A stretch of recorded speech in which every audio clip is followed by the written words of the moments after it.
Today I'll be going over my favorite quality of life Mk6 Volkswagen upgrades, including some that I plan to do. This list isn't focused on anything that really affects driving, so no short shift kits or anything like that. I'll be ordering this list from cheapest to most expensive, giving my thoughts and personal experiences throughout, and then I'll get to the ones that I plan to do and why. First up, interior LED lights. These give the interior a really modern feel, and I found them actually useful on top of just nice to look at. Fairly easy to install, though you will need interior trim tools and you'll want to disconnect the battery before the install. Pictures and videos don't do it justice. Definitely invest in a set. Skoda windshield washer fluid cap.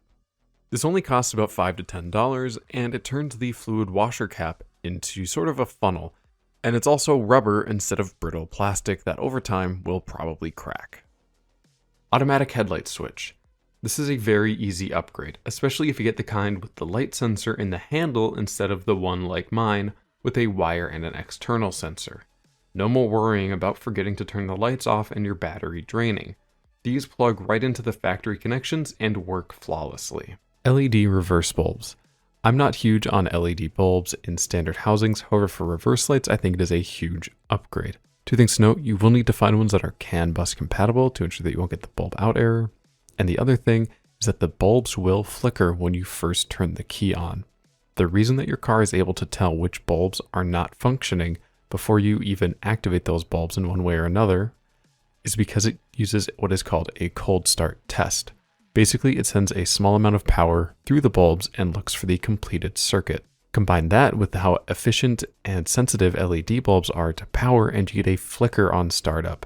It's not a big deal, but it is something I did feel was worth mentioning. VW roadside kits. These are pretty nice to have on hand, even if just for the jumper cables.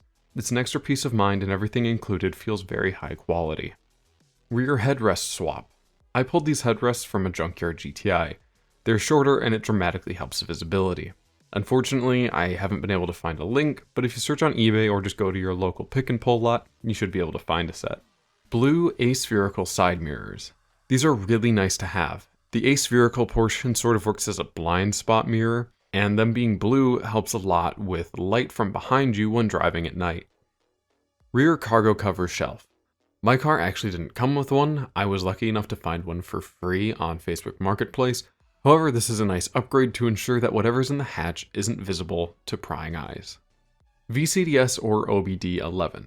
Not only is this a great diagnostic and logging tool, it also unlocks some really nice hidden features.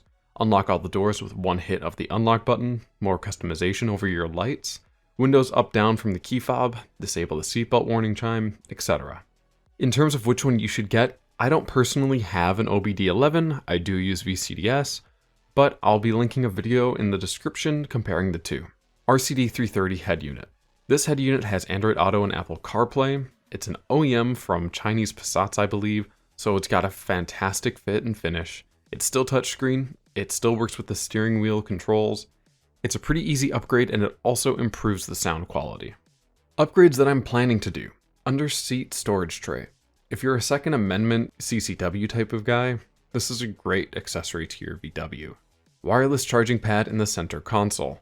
This one's pretty self-explanatory, however I'm still on the fence about it. I personally have a Google Pixel 6 Pro and it's a pretty big phone. These do come with an anti-slip mat so that you can stick your phone there and not worry about it. However, between a stiff suspension and driving stick, the last thing that I want to have happen is for the phone to slide back and for me to hit the phone with the gear selector instead of hitting the gear I want or possibly need in order to make an evasive maneuver. Center console button blanks as USB ports, another very self-explanatory one.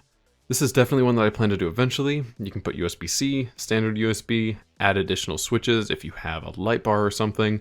There's a lot of options for these, but personally, I'm just looking for USB ports so that I can charge my phone without the 12-volt cigarette lighter chargers.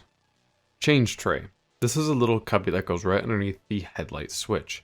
This is something I'm considering doing, however, I wonder about its utility for me.